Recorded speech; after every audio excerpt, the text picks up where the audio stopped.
Talvez você esteja ouvindo este vídeo ao fim de um dia pesado, quando o corpo pede descanso, a mente gira em círculos e o peito carrega uma mistura de ansiedade e esperança, como quem segura um copo vazio esperando a primeira gota de água. Eu sei que existe cansaço, eu sei que existe pressa, eu sei que existe uma pergunta silenciosa por trás de todas as outras. Por que parece que mesmo me esforçando, algo continua faltando? Então, respire fundo comigo, sinta o ar entrando, sinta o ar saindo e permita que uma pergunta diferente se instale no seu coração. E se a diferença que mantém muitos no ciclo da escassez não tiver nada a ver com sorte e tudo a ver com princípios invisíveis que Salomão descreveu com uma simplicidade quase desconcertante? E se o que muda destinos não for um truque, mas um modo de ver, sentir e escolher, repetido com honra, sem plateia, até se tornar parte do seu corpo, do seu dia, do seu caminho? Antes de avançarmos, eu quero te acolher. Este conteúdo não é um julgamento sobre quem tem ou não tem, sobre quem vence ou quem perde, sobre quem merece ou não merece. Pobreza não é identidade, riqueza não é salvação automática. E cada história é um mundo inteiro que ninguém de fora consegue medir. O que vamos tocar aqui é outro território. O território dos princípios que organizam a vida por dentro, onde culpa não ajuda, mas consciência liberta. Onde vergonha paralisa, mas discernimento abre trilhas novas. Onde acusação adoece, mas responsabilidade, quando é mansa e honesta, volta a dar ao coração uma sensação de chão. O nosso encontro não é para apontar dedos, é para acender luzes em cantos escuros da mente. E quando a luz entra, a gente não precisa gritar, porque o caminho começa a aparecer com seus próprios contornos.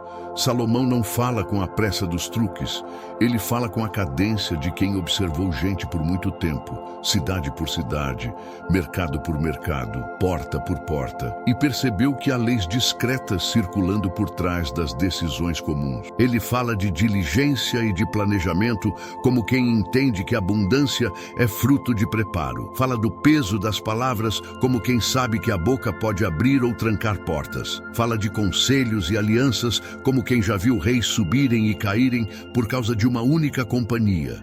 Fala de integridade em detalhes, onde ninguém aplaude, como quem lembra que a balança fiel constrói reputação que ninguém rouba. E fala de generosidade como um rio que mantém o celeiro vivo, porque água parada apodrece, mas água em movimento purifica e alimenta. Há uma sobriedade espiritual nessas ideias e, curiosamente, há também neurociência emocional nelas.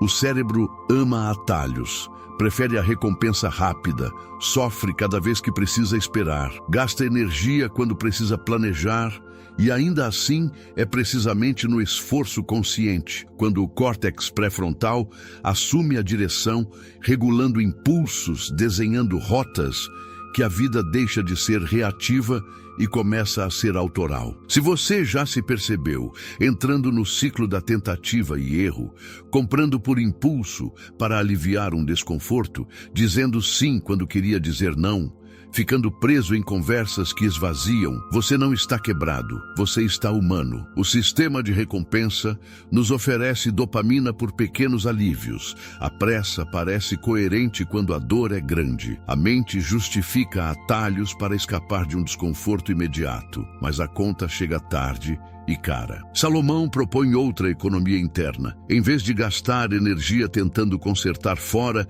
ele convida a reorganizar por dentro. Em vez de buscar fórmulas que prometem muito e entregam pouco, ele indica princípios que prometem pouco e, repetidos, entregam muito. Em vez de ruído, cadência. Em vez de teatro, consistência. Em vez de promessas, colheitas. É espiritual porque toca o sentido e o caráter. É científico porque atravessa circuitos de hábito, atenção e autocontrole. É humano porque respeita que mudança real acontece devagar, no ritmo possível, num corpo real, numa casa real, num orçamento real. Por isso, antes de entrarmos nas 5 diferenças invisíveis que vamos explorar, eu te proponho um gesto simples de preparo.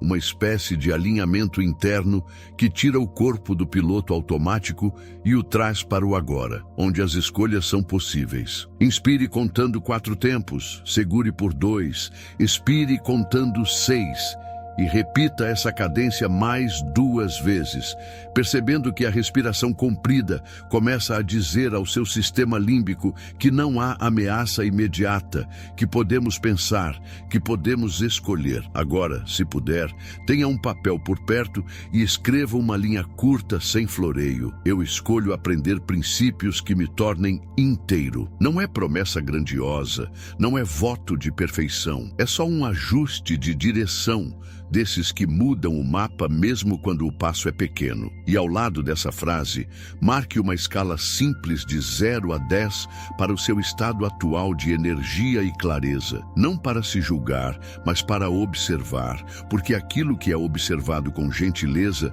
tende a se organizar com mais rapidez. O caminho que vamos percorrer não é feito de revelações barulhentas, mas de constatações silenciosas que reorganizam prioridades. Talvez você descubra que a sua pressa custou mais caro do que parecia, que a sua roda de conversa definiu a sua rota sem você perceber, que a sua maneira de usar a boca fechou portas quando você precisava de pontes, que a sua integridade no pequeno estava vazando em detalhes invisíveis, que a sua generosidade se perdeu no medo e a sua rede murchou. Talvez doa um pouco ver isso, e tudo bem doer, porque a dor que reconhece a verdade abre espaço para um tipo de cura que não depende de palco. Não se trata de virar outra pessoa da noite para o dia, mas de se tornar um pouco mais fiel àquilo que você já sabia e andou esquecendo. Não se trata de arrancar à pressa à força, mas de ensinar o corpo a um novo ritmo, onde o que é importante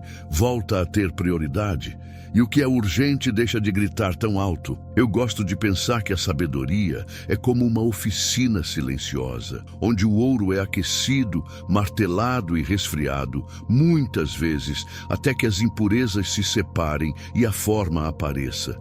Não há plateia, não há espetáculo, há atenção, calor, paciência e verdade. Assim trabalham os princípios de Salomão. Eles não te dão uma coroa instantânea. Eles te tornam coroável. Eles não te dão portas abertas por decreto. Eles te ensinam a aproximar-se de cada porta com a postura certa. Eles não te entregam a abundância no colo. Eles te habilitam para colheitas que chegam no tempo certo, porque foram preparadas no tempo certo. E enquanto isso acontece, o cérebro aprende a gostar do que antes parecia chato, a sentir satisfação no que antes parecia lento, a descobrir que o prazer da consistência é mais sólido que a euforia do impulso, que a paz de uma decisão íntegra vale mais do que o alívio de uma desculpa elegante. Talvez, neste momento, você já sinta uma pequena mudança de temperatura dentro de si, como quem abre a janela de manhã e deixa o ar entrar na casa. Guarde essa sensação. Ela é o começo de uma nova cadência. Não a promessa de uma vida sem desafios, mas o sinal de que você vai atravessar os desafios com outra estrutura interna. Nos próximos minutos, eu vou te conduzir por 5 diferenças invisíveis entre a sabedoria de Salomão e aquilo que mantém muitos em ciclos de pobreza emocional, relacional e financeira. Não são teorias distantes, são caminhos práticos. Você não precisa concordar com tudo agora. Você só precisa escutar com o coração aberto e com a mente viva, porque onde há atenção, há possibilidade, e onde há possibilidade, há caminho. Então, siga comigo. Daqui a pouco começaremos pela primeira diferença, aquela que fala de ritmo e resultado, de atalhos e de cadência, de como a pressa muitas vezes empobrece e como a diligência quase sempre prepara a mesa. Respire mais uma vez, sinta os pés no chão e permita que o próximo capítulo encontre você presente, Há um cansaço que não vem apenas das horas, mas do atrito interno de querer chegar antes de estar pronto, como quem corre em piso molhado e sente o corpo tentando manter o equilíbrio ao mesmo tempo em que a mente acelera. A pressa promete alívio, mas cobra com juros invisíveis. Promete encurtar o caminho, mas alonga a conta emocional e financeira. Quando tudo vira urgência, o coração aprende a viver em estado de alerta e a mente começa a confundir movimento com progresso. É aí que o vazio se amplia, porque a sensação de falta não nasce só do que não entrou, nasce do que entrou sem ordem, sem medida, sem propósito. A dor silenciosa desse ciclo tem cheiro de dívidas e de noites mal dormidas, tem som de pensamentos que não param, tem gosto de correria que, no fim, não entrega o que prometeu. Existe também a crença sedutora de que aumentar a velocidade basta, trabalhar mais rápido, decidir mais rápido, comprar mais rápido, responder mais rápido. O corpo tenta acompanhar, a atenção se fragmenta, o foco se pulveriza. Por alguns instantes, o cérebro recebe pequenas injeções de alívio e euforia, mas o preço aparece quando a poeira baixa. A energia gasta para corrigir escolhas apressadas é maior do que a energia necessária para preparar escolhas serenas. A neurociência emocional conhece esse terreno. O sistema de recompensa ama atalhos, busca o prazer imediato, foge de fricções.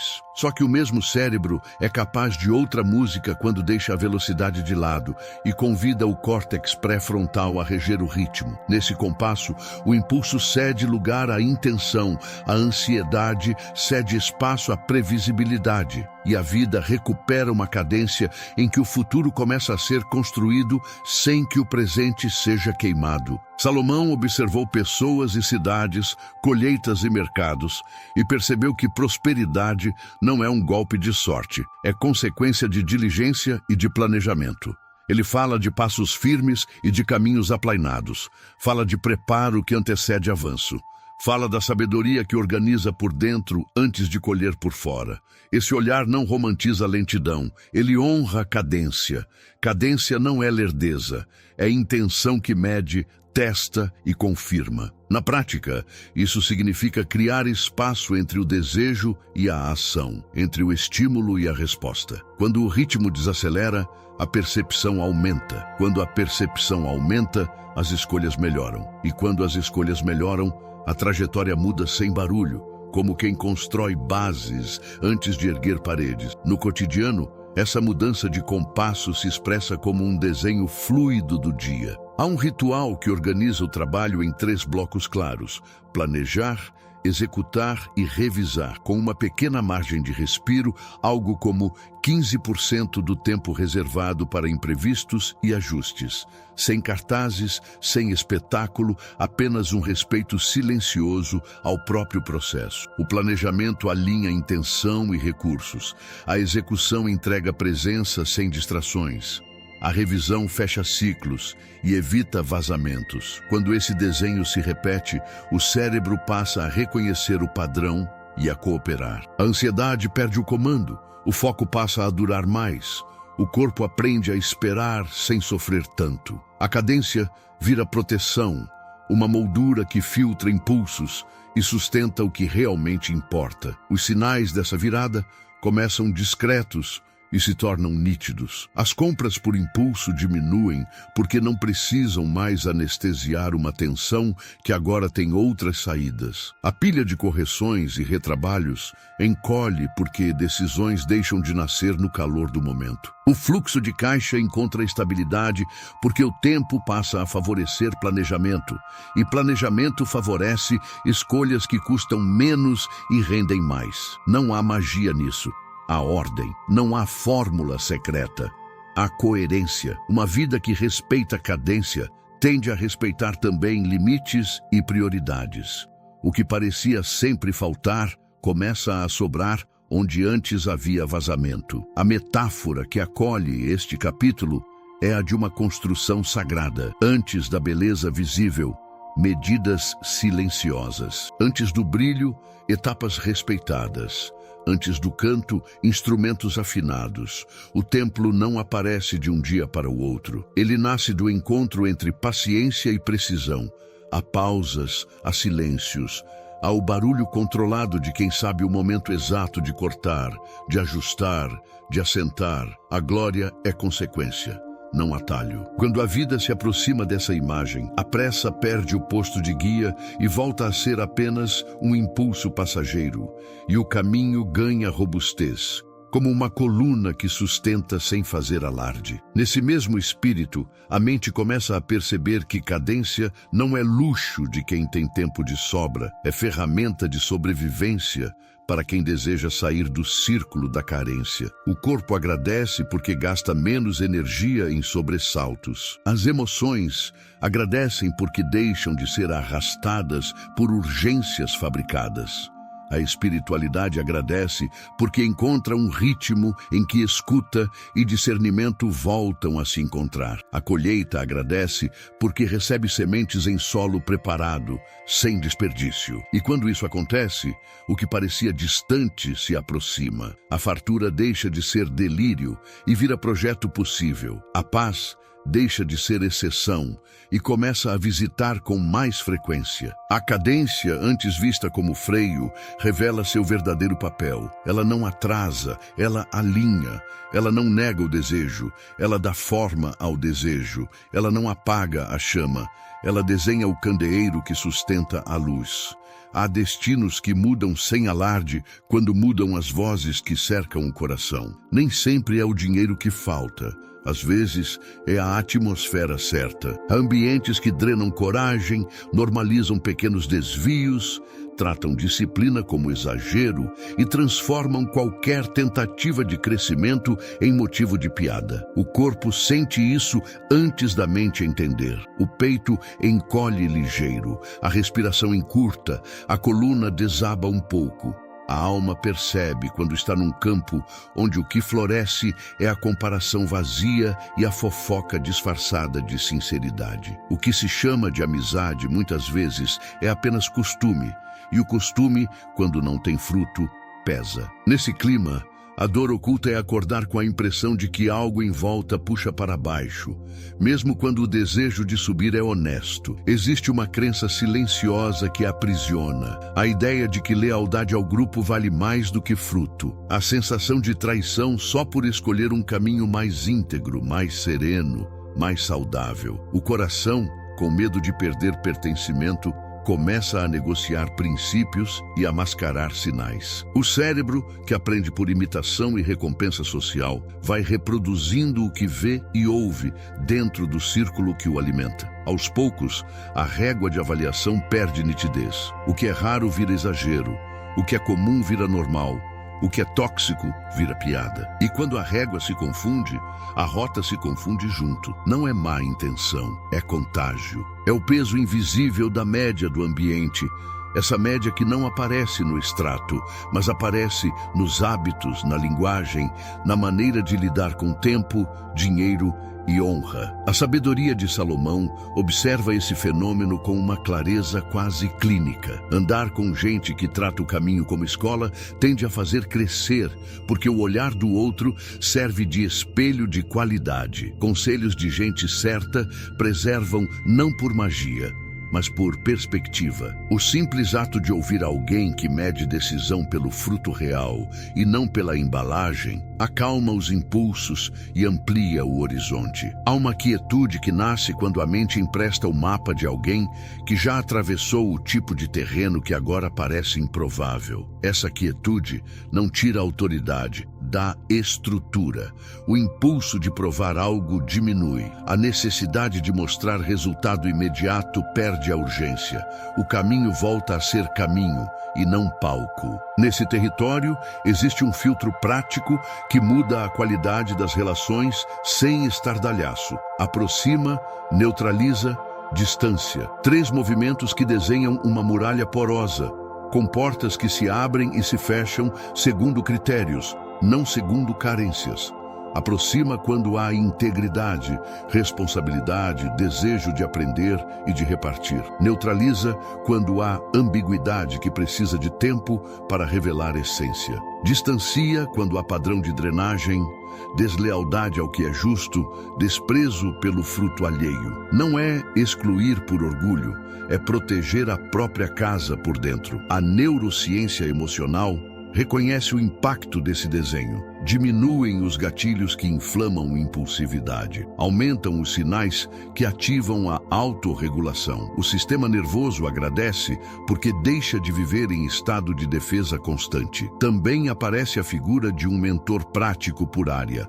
Alguém que não oferece slogans, mas critério. Esse tipo de presença funciona como uma bússola discreta.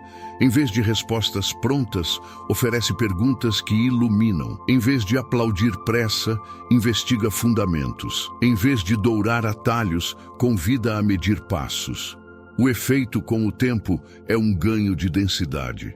Decisões param de nascer na espuma do momento e começam a brotar de um centro mais calmo. Quando o olhar de quem aconselha tem compromisso com a verdade e com o bem, as zonas cegas diminuem. E quando as zonas cegas diminuem, a rota fica menos vulnerável a desvios que custam caro. Os sinais dessa mudança se tornam visíveis no cotidiano. Conversas ganham métrica e propósito. O espaço ocupado antes por comentários que esvaziam vira espaço de planejamento sereno. A energia que se perdia defendendo a própria escolha passa a ser investida em aprimorar a própria escolha. A reputação melhora não porque alguém fez campanha, mas porque a constância se torna visível a ponto de falar por si. O silêncio entre uma fala e outra deixa de ser constrangimento e vira respeito mútuo. As pequenas vitórias deixam de ser raridade e começam a compor uma sequência possível, quase como quando a mente aprende uma nova língua e, de repente, as palavras começam a se encaixar com naturalidade. A metáfora que guarda este capítulo é a de uma cidade amuralhada, não uma fortaleza de isolamento, mas uma cidade com portas inteligentes. Há momentos de abrir, há momentos de fechar, há momentos de apenas observar do alto das torres, esperando que o tempo revele o que a pressa esconderia. Dentro dessa cidade, o mercado funciona, a praça existe, as casas respiram, mas tudo se organiza em torno de um princípio simples. O que entra precisa somar ao bem comum. O que permanece precisa produzir fruto. O que não respeita essa regra não encontra abrigo. E quando a vida interna se alinha a esse desenho, o destino deixa de ser refém da média do entorno. Ele passa a ser expressão de um critério silencioso que protege o melhor de quem você é, enquanto convida o melhor de quem caminha ao seu lado. Há dias em que uma frase muda o rumo de uma sala. O ar parece reorganizar-se, a atenção pousa, as defesas abaixam um pouco, e algo que estava trancado encontra passagem. Também existem dias em que uma frase fecha tudo. A luz diminui, os ombros pesam, o clima se torna áspero. A boca é uma porta que tanto acolhe quanto expulsa. O corpo conhece essa verdade antes da mente e reage com pequenos sinais quase invisíveis. A respiração prende, o coração acelera, a pele aquece. O mundo interno percebe que a palavra pode criar caminho ou construir parede, pode aproximar ou afastar, pode plantar futuro ou queimar ponte. A dor silenciosa desse capítulo nasce do hábito de falar para aliviar o próprio incômodo e não para iluminar a realidade. Reclamar para drenar tensão, interromper para proteger ego, encher o silêncio para fugir da própria ansiedade, sem intenção de ferir, mas ferindo, sem desejo de perder, mas perdendo. O que se pretende espontâneo soa como precipitação, o que se queria sincero chega como descarga. Oportunidades se retraem diante de quem não percebe o peso do que diz. Portas se mantêm semi-abertas, como quem teme a corrente de vento. Convites não chegam não por falta de competência, mas porque a presença sonora não inspira confiança para conversas que pedem precisão. Existe uma crença que confunde, achar que sinceridade é despejar o que vem à cabeça no exato momento em que aparece. Sinceridade sem tempo vira ruído.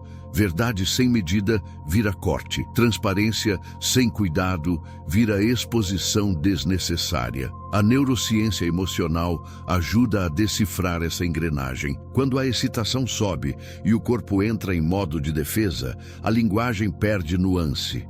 O sistema que cuida da sobrevivência quer velocidade, não sutileza. A palavra sai antes de ser lapidada. O que parece coragem, às vezes, é apenas impulso disfarçado. E o impulso, quando governa, costuma pagar caro na fase seguinte, aquela em que a mente precisa reparar o que a língua resolveu arriscar. A sabedoria de Salomão oferece outra cadência. Poucas palavras, densas, silêncios que protegem sentido. A boca como timão de uma rota e não como trombeta de uma guerra desnecessária. O foco não está em falar bonito, está em falar com peso específico. Falar quando a intenção já amadureceu. Falar quando o cuidado já filtrou a raiva. Falar quando o amor ao que é justo foi maior do que o impulso de parecer certo. Nesse clima, frases curtas ganham profundidade. Perguntas simples abrem horizontes e a presença de quem fala transmite uma sensação de chão. O som carrega confiança. A pausa carrega respeito. O outro sente que está diante de alguém que não negocia a verdade, mas também não usa a verdade como arma.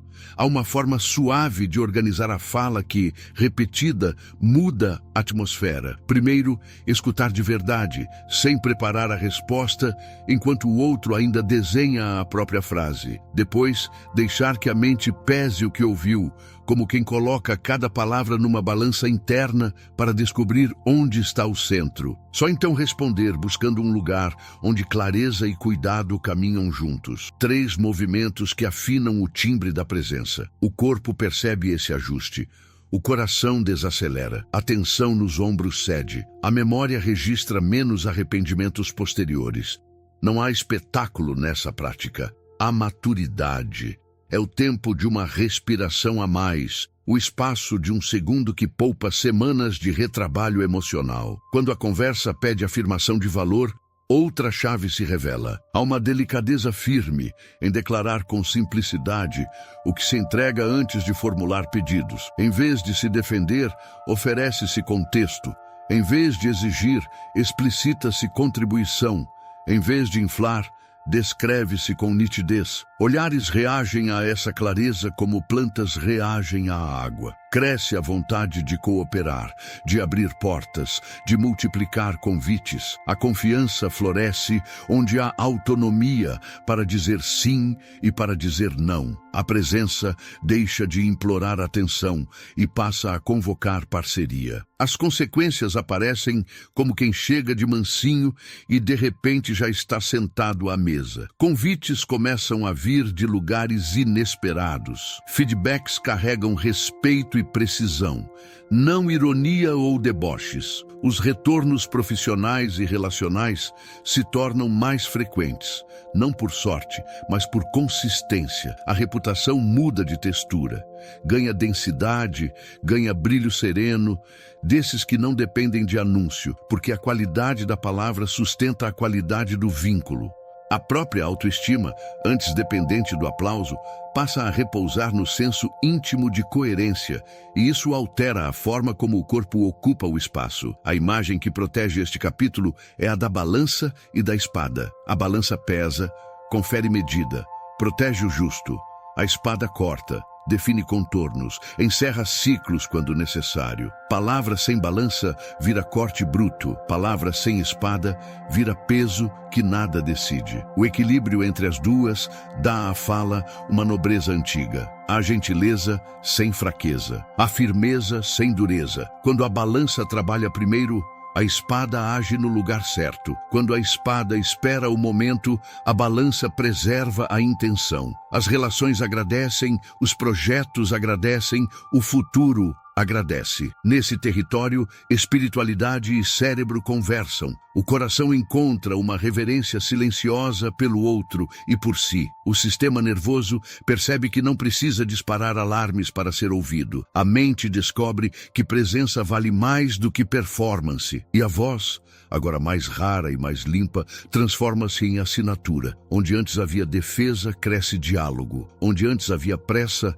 nasce cadência. Onde antes havia ruído, surge música. E quando a música certa ocupa a sala, portas que antes pareciam pesadas começam a girar com menos esforço. A palavra deixa de ser martelo ansioso e se torna chave.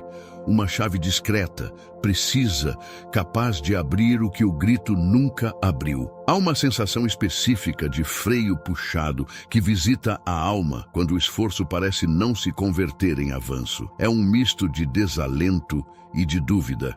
Como se algo invisível vazasse pelas frestas do dia e do bolso. O corpo percebe esse extravio antes de qualquer planilha, porque cansa além do normal, porque desconfia do próprio ritmo, porque acorda com a impressão de que ninguém enxerga aquilo que se faz quando ninguém está olhando. Nesse terreno, a dor oculta ganha rosto. Estagnação que se arrasta em frases como "ninguém me promove" e pequenas saídas de dinheiro que somem sem deixar rastro. A mente nomeia isso de azar, mas o coração, quando silencia, intui que talvez a base esteja pedindo revisão, não espetáculo. Há também uma crença confortável que adia a própria integridade. Quando eu ganhar mais, serei disciplinado e íntegro. A promessa soa plausível, oferece alívio imediato à consciência, coloca a mudança num ponto distante do horizonte. Só que a vida real não costuma honrar esse tipo de acordo. O caráter não cresce por decreto, cresce por repetição. O cuidado com o detalhe não nasce quando os holofotes acendem, nasce quando a sala está vazia. O cérebro confirma o que a sabedoria antiga sussurra. A neurociência emocional mostra que hábitos são moldados por pistas e recompensas e que é no cotidiano pequeno, previsível e muitas vezes sem glamour que se instala a musculatura que sustenta voos maiores. Quando o gesto correto aparece no pouco, a mente aprende a sentir prazer na coerência. E assim, a disciplina deixa de ser castigo e vira identidade. A voz de Salomão atravessa séculos com essa mesma sobriedade.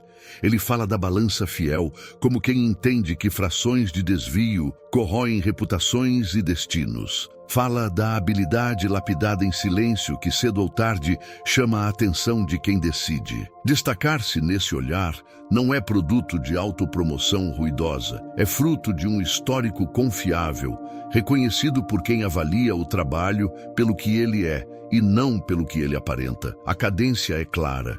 Primeiro vem o pequeno bem cuidado, depois o grande bem administrado. Primeiro vem a retidão em centavos, depois a autoridade em cifras. O texto não promete caminho fácil, ele oferece caminho sólido. Quando a integridade toca o campo do dinheiro, essa solidez ganha forma concreta. Aparece um desenho simples de destino dos recursos, um gesto de honra que coloca propósito à frente, um gesto de prudência que reserva antes de consumir e só então o restante ocupa a vida diária. 10% para o que carrega sentido e alinha o coração. 10% para a reserva que acalma o corpo e protege o futuro. 80% para a vida que acontece com dignidade e sobriedade. A mesma atenção se volta às pequenas saídas que escapam entre dedos, aquelas 3 despesas que parecem inocentes, mas que, somadas, roubam paz e projeto. Quando essa atenção se repete, o sistema nervoso reduz a ansiedade ligada ao imprevisto, porque passa a contar com um colchão de tranquilidade. A expectativa de descontrole diminui, a sensação de comando cresce e o cérebro aprende a associar prazer não apenas ao consumo, mas à construção. As consequências chegam como chega uma estação que ninguém consegue apressar, mas que nunca falha. As reservas emergenciais começam a crescer de forma serena, sem heroísmo, sem renúncias que ferem, e com uma dignidade que organiza por dentro. O respeito vem pelo que se entrega e não pelo que se anuncia. Oportunidades nascem do eco de uma reputação que de tão coerente fala sozinha. É o tipo de destaque que não depende de barulho, porque quem observa o cotidiano reconhece firmeza naquilo que antes parecia pequeno demais para merecer atenção. A vida, então, ganha a textura de um tecido bem costurado, sem linhas soltas que envergonham, sem remendos apressados que denunciam descuido. A imagem que sustenta este capítulo é a de uma oficina de ourives. O ouro não vira joia pela pressa, mas pela paciência repetida. Fogo que não queima, apenas lapida. Marteladas que não destroem, apenas moldam. Resfriamentos que consolidam o que foi trabalhado. Não existe plateia nessa sala, apenas foco. A mão conhece o peso exato do instrumento. O olho conhece a distância mínima que separa o quase do correto. O coração conhece o tempo silencioso em que a forma se revela. Tudo é detalhe, e justamente por isso, tudo é grande. Porque o detalhe, aqui, não é capricho. É fundamento. Nesse ambiente, espiritualidade e ciência caminham de mãos dadas. O sagrado aparece na escolha honesta diante do que ninguém veria. E a neurobiologia confirma que cada pequena decisão coerente acende trajetos de recompensa mais maduros, menos imediatistas, mais estáveis. O corpo agradece ao relaxar nesse chão novo. A mente agradece ao perceber que não precisa mais justificar-se.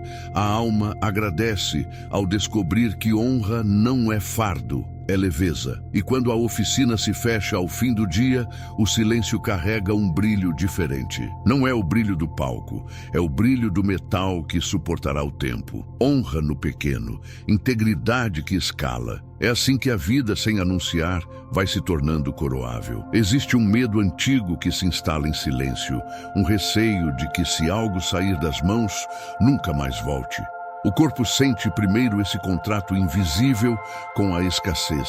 A mandíbula aperta, os ombros enrijecem, a respiração encurta. É a sensação de que o mundo é um cobertor curto demais, e qualquer gesto de partilha deixará tudo ainda mais descoberto. A dor oculta desta paisagem tem nome discreto: medo de faltar, retenção que isola, um freio interno que coloca cadeado até naquilo que poderia circular com leveza.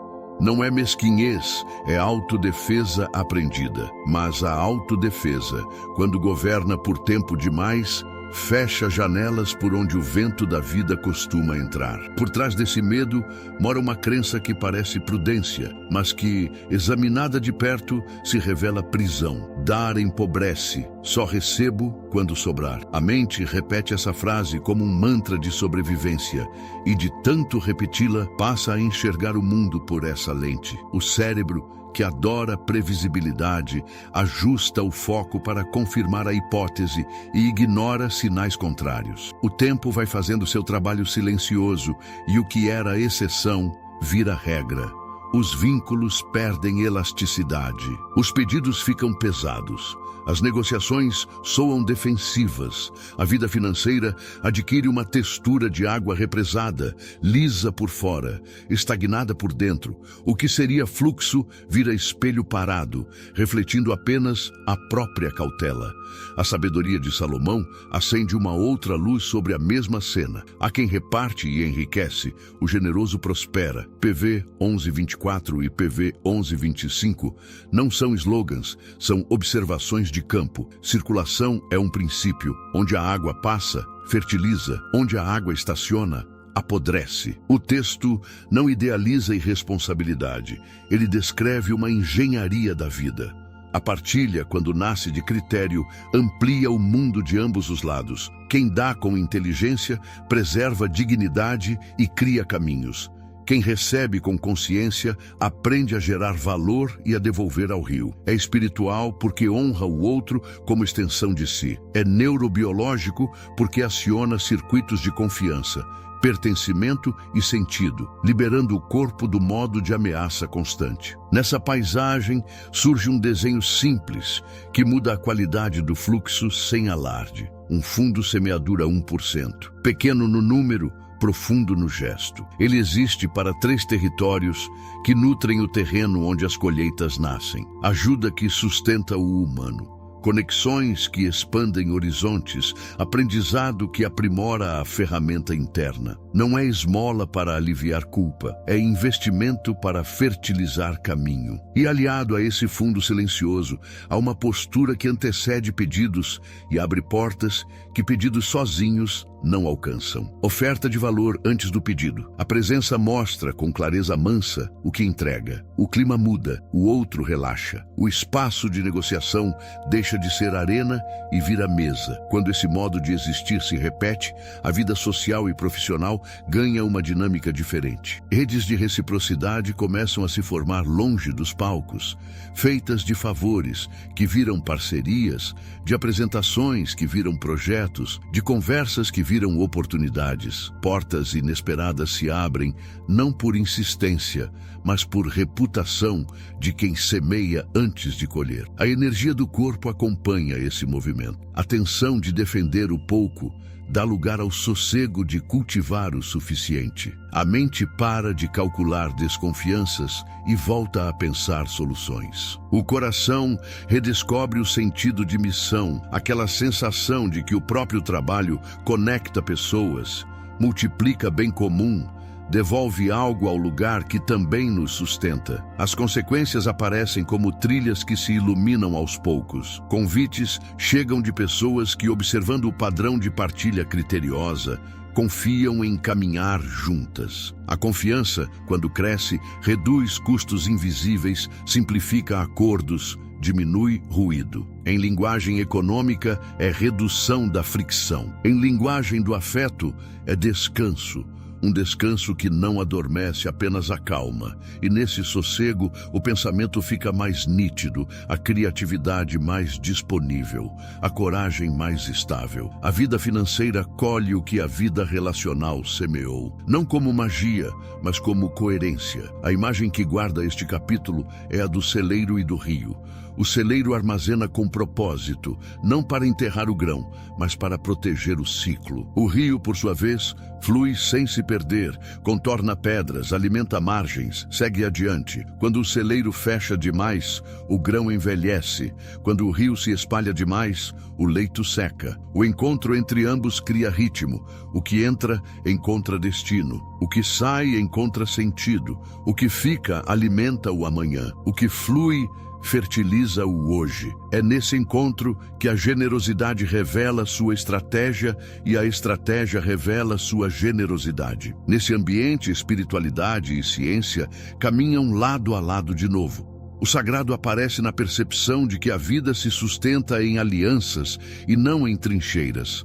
A neurociência emocional confirma que a prática consistente de ofertar valor antes de pedir régula o sistema de ameaça melhora a leitura social, afina decisões, o corpo relaxa, a mente clareia, o coração amplia. E quando isso acontece, a generosidade deixa de ser risco que empobrece e vira a arquitetura que sustenta. O rio não seca porque aprendeu a ser rio. O celeiro não esvazia porque aprendeu a ser celeiro. Entre ambos, uma vida inteira encontra o próprio compasso. O corpo encontra um ritmo mais manso quando a mente recebe permissão para desacelerar. O ar entra e sai com um pouco mais de espaço, o peito se abre, a voz interna abaixa o tom, a atenção pousa nas pequenas sensações de agora, na temperatura das mãos, no peso dos ombros, no contato dos pés com o chão. A respiração se organiza num compasso simples,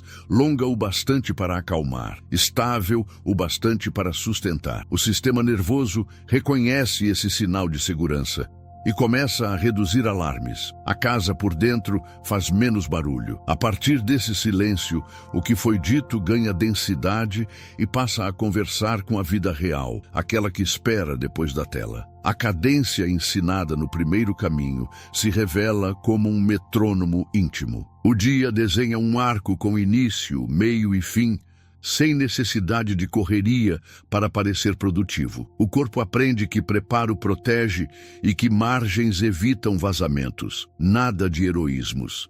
apenas medidas justas que libertam do improviso constante. A neurociência emocional chama isso de regulação. Na prática, é a sensação de que o tempo voltou a caber dentro do tempo. A cidade amuralhada do segundo caminho projeta sua imagem no entorno afetivo. Portas que se abrem para quem somava, portas que se fecham para o que drenava, torres de observação que preservam o olhar enquanto o caráter se revela, ambientes que alimentam coragem ocupam mais espaço, ambientes que alimentam cinismo perdem a força.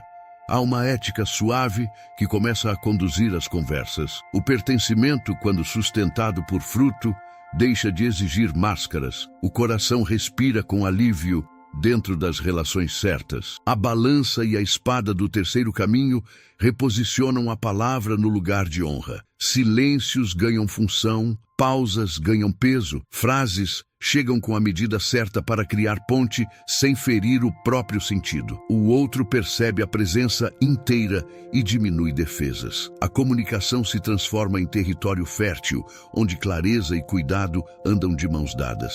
O cérebro memoriza essa sequência de ouvir, ponderar e só então responder, e passa a buscar o mesmo compasso em encontros futuros. A oficina do ourives do quarto caminho ilumina os detalhes que antes pareciam pequenos demais.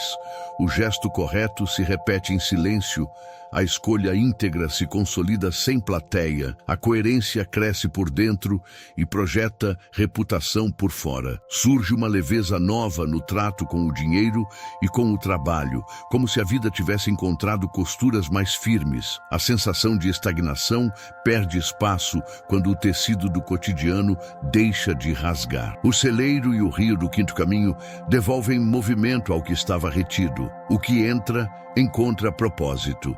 O que circula, encontra direção. O mundo social reage a esse fluxo com convites que fazem sentido e acordos que custam menos energia. O medo de faltar afrouxa quando a partilha passa a ter critério. A espiritualidade reconhece nesse gesto uma oração sem palavras. A ciência reconhece a queda da ameaça e a ascensão da confiança. Neste ponto, a síntese se oferece como um mapa discreto. Ritmo que organiza o dia, relações que sustentam coragem, palavra que abre passagem, detalhe que protege destino, generosidade que mantém o ciclo vivo. Não há promessas grandiosas, há coerência aplicada. E coerência, repetida com mansidão, muda a textura do caminho.